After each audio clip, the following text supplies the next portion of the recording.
Time to fight fear with faith. Jody Paar is a survivor who is no longer staying silent. She and her guest will fuel you up so you too can fight fear. Uplifting and inspirational stories that will rock you to your core. We don't tiptoe around the truth. We steamroll it in a bold way. This is your life, and now is the time to start living it. Get ready for the Faith Over Fear podcast with Jody Paar. Now, welcome Jody Paar to inspire you. Hey everybody, welcome back to Faith Over Fear with Jody Paar. I am so excited you guys are here today to listen or to watch. You guys, we got a very special guest today. I am so honored to have her. From the moment I saw her on social media, there was a connection there. She lights up literally every room this woman walks in, and you will not going to believe the story that she has. So Amiee Boswinkle, thank you so much for being here. I'm going to shut up now and just turn it completely over to you. Tell us your story. Absolutely. First and foremost, thank you so much, Jody, for allowing me to be on this show with you. It really means so much to continue to share this story. So I want to start off with that. And when I was young, when I was 3, I can remember being in my house and my dad coming to me, and we would go over to my grandmother's house pretty frequently. It seems, when I was 3, it seemed like we went all the time, but I'm sure it was probably just once a week. And he would tell me, now, Amiee, when we go to Grandma's house, Mama's going to be there, but Mama needs to rest. Mama's not been feeling well. And I would say, okay. And we'd get in the car and we'd drive over to my grandma's house. And I'd be playing with my brother in the living room, but I knew in time that all of the adults in the kitchen would get involved in conversation and they would forget about me in time. So I was always listening and observing and waiting for that time to come. And when I knew that was there, I would get up and I would walk down the hall and I would peek my head around the kitchen and make sure that they didn't notice me. And I would sneak down the hallway and go into Mama's room. And she had this beautiful antique nightlight that you had to turn on by kind of pushing the little button on the side there. And she would wake up and have this big smile on her face, and she would help me up into the bed. And in the corner of the room, I would see an angel, and the angel would relay information to me that I would share with my grandmother because she was dying of cancer. I don't think I knew that when I was 3. Right. I just knew that she was scared, and this angel would tell me information, and I would share the information with her, and I knew that it made her feel better. I would tell her where she was going. She had nothing to worry about, that she wasn't going to be in pain anymore, that she would still be connected to us here. And I knew it helped her, but I knew it helped me too, in a way. Mm-hmm. Right. Not too long after that, and not too long after that is the first time I can remember being sexually abused by a family member. Before, after, it's a little foggy in my head, but I know it was right around that time. And that family member told me to never tell anybody or else I would not be loved anymore. Wow. So it was then that I lost my voice and I completely and totally shut down. I can remember going to school. I can remember being in first grade and my teacher would ask me questions and I literally would not be able to answer her. And so they thought I was a special needs student. So I was sent down to the special needs classroom. And it was there for the first time that I realized that I loved helping people. I think at 6 years old was the first time that I recognized and realized that I actually really loved helping others, because in that classroom I thrived. There were very few students and there were more teachers and aides, and I got to help the other students read and do the things that they needed to do that I knew how to do. And the teachers in there quickly realized I didn't belong there, and I got sent back to the regular classroom where I was just kind of grouped and put to the side. And I created the story. Nobody told me this, but it was then at 6 years old, I created this story that I was stupid, I was fat, and I was ugly. And that was a story I lived with until I was 40 years old. And it was very deeply ingrained inside of me. And I carried it with me for a long time, obviously, in my life. Went through high school, felt very disconnected. I did have friends, but I felt disconnected. I felt stupid, fat, and ugly, because that was the story I told myself. Didn't ever really feel like I fit in at all, felt like the outcast. Had really horrible acne on my skin, would be made fun of, just kids being kids, right? Right. But it really bothered me. I was very sensitive. I was very, very sensitive. So it ingrained that story of stupid, fat, and ugly even more. I graduated from high school. I didn't realize this. I didn't understand it, but I can remember the kids talking about your class rank, your class rank. And I'm like, what's your class rank? And they're like, it's like where your standing is in the class compared to the other students. And I was like, oh, well, how do you find that out? And they said, you can go to the guidance counselor. So I went to the guidance counselor, and that took a lot of guts, truly, to go in there and ask. Only to find out I was graduating 13th in my class of 186. I had no idea what that meant at that time, and I still to this day, well, not to this day, but at that time, still lived in that story of stupid, fat, and ugly. Still couldn't connect to that, still didn't really understood what that meant, because I wasn't like in the top 10 and you got the gown and, all the things. And then ended up going to college.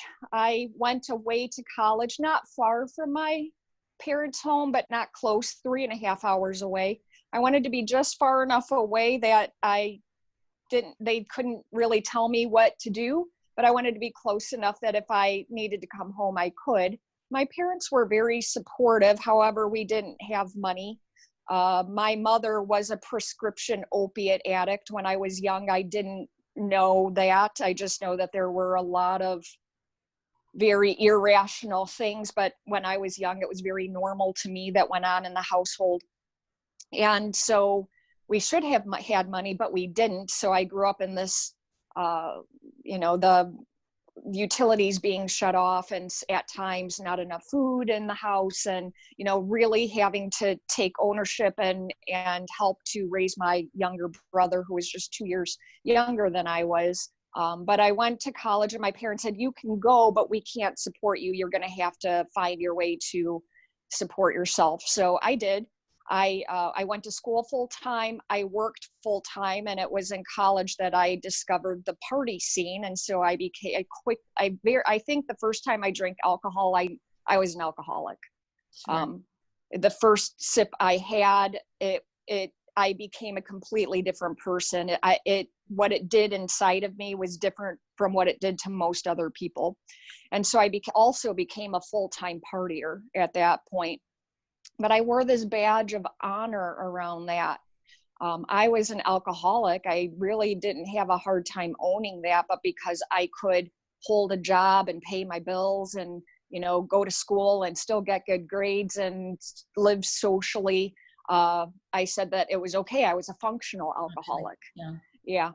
And in time, it presented as a problem. I mean, I had a lot of them. When I made it to college, I made a lot of amazing friends. I mean, friends that I really connected with, who were really good people that I really loved very much, but they cared about me a lot, and they would have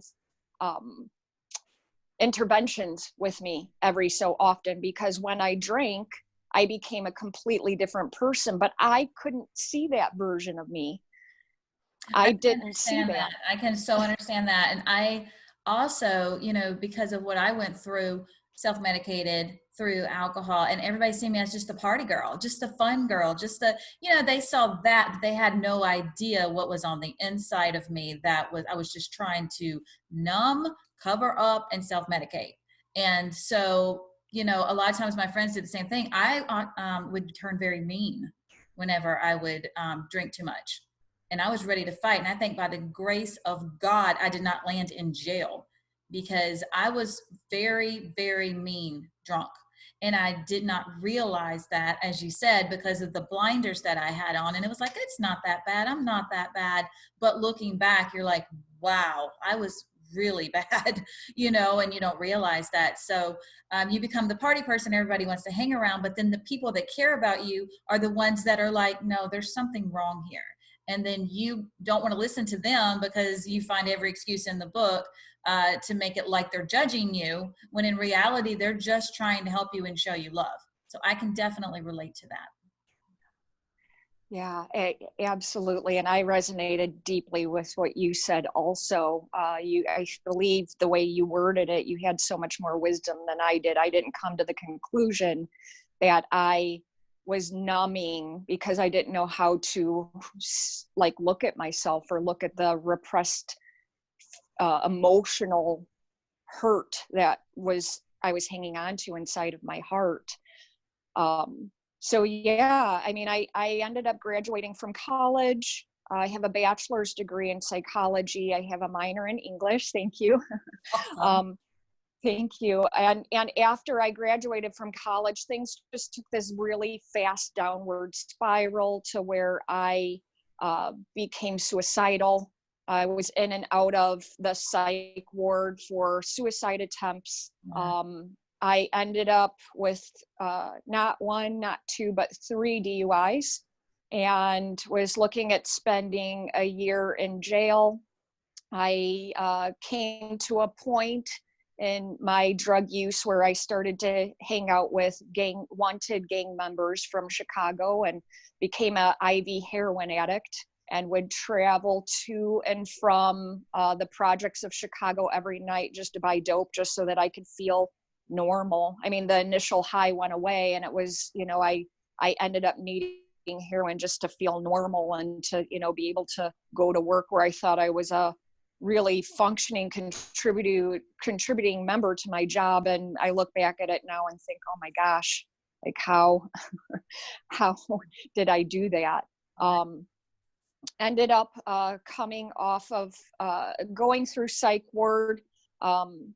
I can remember detoxing from heroin and the doctor coming in, and I had literally just been in rehab for like the 3rd time maybe. And she said, you're going to have to go back to rehab. And I said, I'm not going back to rehab. I mean, I tried all the conventional approaches out there, Jody. I tried AA, NA, prescription medication, therapy, like my whole heart. I got a sponsor. I did the 90 meetings in 90 days. I worked the steps. I went, I connected with people. I hung with the women and the winners. And, I really tried. And could I have tried harder? Sure. At that time, it was the best I had, and just couldn't make that work for me. Mm-hmm. So I remember the doctor coming in and telling me, you're going to have to go back to rehab. And I said, I was just there. It doesn't work. And she said, well, you're going to die. And I remember thinking in my head, I'm already dead inside. I get that. Yeah. I'm already dead inside. What more can you do to me? Right. Like, yeah. or if I die good, because I've tried several attempts and it didn't work. And so that's like very powerful right there, that I think even some of our listeners may know how that feels to just, okay, if I'm going to die good, because the enemy has us so blinded by what the future holds, and we feel like we're stuck in that place. So I can, just the fear that had to come from even being in the place where they put you and you tried to commit suicide, and that right there had to be overwhelming to you. So I would think that would have added on even more on top of what you had already been through. Yeah, absolutely. And I knew that I couldn't go back to heroin because it was so hard to come off of it. So it took such a toll on my body. At that point, the majority of my family had turned their back on me, and rightfully so. And I ended up living with one of my AA sponsors. She was so kind to take me in, although we really had parted ways. She allowed me to come into her home, and I can look back and see the hesitation, but she wanted to give me a chance, and she knew I was down on my luck. And I can remember she lived in an apartment, and I had to go up 2 flights of stairs, and I remember my body was in such bad repair that I literally would have to lift up one leg to put it on the step and then lift up the other leg and put it on the step, because the connection between like the signal, what my brain was telling my body to do, it was so minimal. So it would take me a long period of time. I want to say like 30 minutes of time is what I remember, and to, get up the stairs, but I kept doing it. Once I quit heroin, I never went back to that. However, I still had, thank you. And I did it all on my own without any medicine, and without going to AA or NA, or, I was able to do that. However, I was not able to stay clean off of alcohol. And, I would abuse benzodiazepines, prescription benzodiazepines, and marijuana, and, I really wasn't picky. I wasn't one who really liked uppers so much, but I honestly wasn't picky either. And I I quit heroin before my third DUI. I ended up 6 months after that getting my third DUI. I totaled my car. I lost my job. I went into the psych ward again. I mean, there's a whole story there surrounding another suicide attempt, from me trying to somersault my way out of the police car on the way to the police station, trying to attempt suicide as the police officer was taking me to the police station. So I ended up going into the psych ward again, and my parents, out of the kindness of their hearts, posted bail, allowed me back into their home under the condition that I had to have a job. So about 3 blocks away from their home was a health food store that I applied to work at, and I got that job. And it was there that my life completely and totally turned around. It's where I studied the human body nonstop: biology, chemistry, physiology, anatomy, energy medicine, all sorts of things, until I was able to understand how the human body worked and be able to mend and repair my body. And I wish I could say that I still stayed clean. I worked at that health food store for 12 and a half years, but I had small bouts where I had the physical piece, but I didn't quite have that mental, emotional, spiritual connection that needed to be looked at and healed. Right. So when problems got too big in my life, I would revert back to drinking for short periods of time during that. I have like a very overactive mind. Almost, maybe if I went to a doctor and got diagnosed, they might say that I have OCD. I don't know. But what I realized is that when I kept track of a sober day, my mind, it couldn't handle it. It was like a tornado, always looking at this date and trying to like compete with it and be like, I have 24 hours, I have 48 hours. And it was like all I could focus on. Yeah. So once I was able to get rid of that and not focus on a sober day, it became easier to stay sober. I don't have an exact sober day, but it's somewhere between 4 and 5, 6 years, somewhere in between. Wow. That amount of time that I have complete sobriety from substances, altering substances.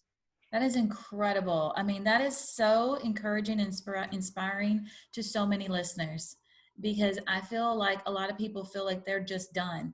And if you looked, and I talked about this on one of my Facebook lives, but if you look back, it's like I'm sure you felt like you were finished.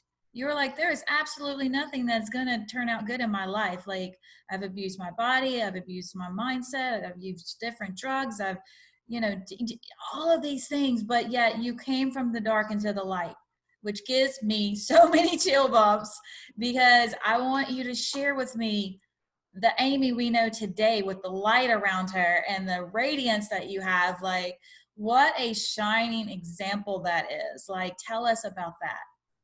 Of course, happy to. Mm-hmm. So once I gained some wisdom that what was really asking to be healed was the immense emotional pain of guilt, mm-hmm. and shame and fear, stories that I lived in. And I was able to find someone to help me work through those issues, and coaching personally has been very helpful for me with that, to identify what my core wounds are and were and continue to be as I continue my journey of healing, expansion, and growth, and stretching myself into my next version self. And it was once I gained that wisdom and was able to heal from that, I started to find my voice. Yeah. That voice that had been hidden for so long. And I can remember I used to write a lot. That was when I was young, all the way until I was 20, I would write. That's how I would get my feelings out. But when I was 20 years old, my bedroom caught on fire while I was sleeping, and I lost everything that I owned except my life. And I thought that, I don't mean any disrespect here to anyone's faith, but the universe or God was telling me that I was to become and live a life like a monk, to have very little and to learn to live with very little. So I gave up all of my writing. And I can remember when I was 40 and I woke up, so to speak, that all of these words inside of me just came pouring out, and I filled journal after journal after journal after journal. And I reconnected back with not only my voice and working through the fear of sharing my story, because I went to a health coaching school. And I can remember and this is what helped me heal. I can remember for the first time they told me that your story is your most powerful tool. And I lived in so much shame and guilt around my story that those people that I worked with at the health food store for 12 and a half years, only two people knew my story out of the 30 some people that work there, because I didn't want them to know who I was, because I had so much shame and guilt around it. And I remember being told that for the first time, and it really struck my heart. And I was like, my story is my most powerful tool. My story, like, and I remember like thinking this, and it was just such a really powerful concept. And everything started to shift and change inside of me. And I started to share that story, and I shared what I could at first. And as I pushed through the fear, and I could share a little bit more. And as I dig through the layers, I could share a little bit more. And as I started to write again, which is my personal most creative outlet, I could heal more, and I could share more, and I could remember more. And I started to gain amnesia in a sense around some of the parts of pain, you know, and not that it goes away completely, but the amnesia part, what I mean by that is it wasn't nearly as painful. I wasn't a prisoner of my own mind. I wasn't holding on to those repressed negative emotions in my heart anymore. And as I started to release that, a sense of freedom and lightness and expansion came over me. And I started to recognize that my purpose on this planet was just to share the story over and over and over again, just in the attempt to help one person, one other Amiee Boswinkle out there who might still be suffering and might hear one little shred of wisdom, or grab onto one thing and find the hope in that, and let them know that they're not alone, and that you too, you know, can heal to the extent that you are ready to receive the healing. Yeah, absolutely. And, you know, whenever I was, I also kept my story secret for 23 years. My husband of 10 years that I was married to didn't even know it. And it was because of that shame and guilt. Like my mom didn't know, and my older sister didn't know. And so whenever I began to get woken up at 3:00 in the morning by God, I know it was God. There's no doubt about it. And he is like, it's not about you, but it's about who needs to hear your story. And when that happened, it literally sparked something inside of me. And I realized that I was keeping the world from hearing what God had done in my life and how I had changed. And so I think that a lot of people, and I tell people all the time, don't be ashamed of your story, because you have no idea whose life it can impact and inspire and encourage. And that's why, I want to continue being a mouthpiece for God. And that's why I want to continue doing these Faith Over Fears podcasts, because people need to know they're not alone. The enemy wants you to think you're isolated. He wants you to think you're the only one on the planet that has been through what you've been through. And so your story is so powerful and so touching to me. And like I said, you have such a light and radiance around you. Tell us what you're doing now. Tell us about Amiee Boswinkle now and what you're doing. Because here's the thing, guys. Y'all, I was trying to write it all down, and I was like, honey, you just don't have to tell it all, because that is incredible. So yeah, tell everybody what you're doing now and where you're at. Absolutely. So currently I have my third collaborative book coming out on March 15th called Shattering the Stigma. Yes, thank you. Love that title so much. Yeah, and it's myself and 9 other women sharing our powerful stories of experience, strength, and hope to help to shatter the stigma of mental health, of addictions, sharing our stories of transforming pain to power with the world. I'm sharing one of my brand new stories in the book, so I'd be happy to provide any information if anybody's interested in that. I also am a coach. I have one-on-one students. I have a mastermind, and I've created about 25 courses now to help people with everything from health to overcoming shame and guilt to connecting to what their version of their higher power is, whatever their word is, and all the healing and growth that can go through that. I am a certified RMT, which stands for Reiki Master Teacher. So I work with people not only through helping them uncover their core wounds, but energetically as well. There's an energetic connection and an energetic healing there as well. I've studied a lot of things on medical intuition and being able to help people through that. I'm a certified NLP master expert practitioner. I have a bachelor in arts and psychology.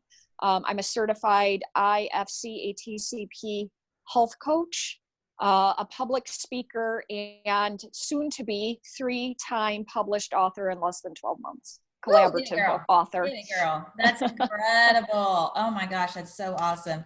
Tell all our listeners how they can follow you, where they can find you. There may be someone listening that says, hey, I just want to reach out to you and talk to you. I have been in your shoes before, and I don't know, how to go to the next step or what I should do. Can you let people know how they can find you? Absolutely. So they can find me on my website, www.connectionsrestored.com. They can find me on Facebook. My business page is Connections Restored. They could personally friend me on Facebook if they choose at Amiee Boswinkle, AMIEE BOSWINKLE, and I can be found on Instagram at Amiee Boswinkle. Thank you so much, Amiee. Girl, you are just a light, and I just appreciate you sharing your story and your testimony, because I call it testimony, because when you go through a test and then you come out on the other side, it is incredible. So thank you for sharing your testimony as well. Guys, thank you so much for listening and watching. My name is Jody Paar. You can find me on social media under Jody Paar, JODYPAAR. Facebook, Instagram, The Jody Paar, also YouTube, Jody Paar, and then I feel like my website, jodypar.com. So guys, thank you so much for listening and watching, and I hope you all have a blessed day. Again, thank you, Amiee, so much. Keep rising beautiful. You're amazing. Thank you. Thank you.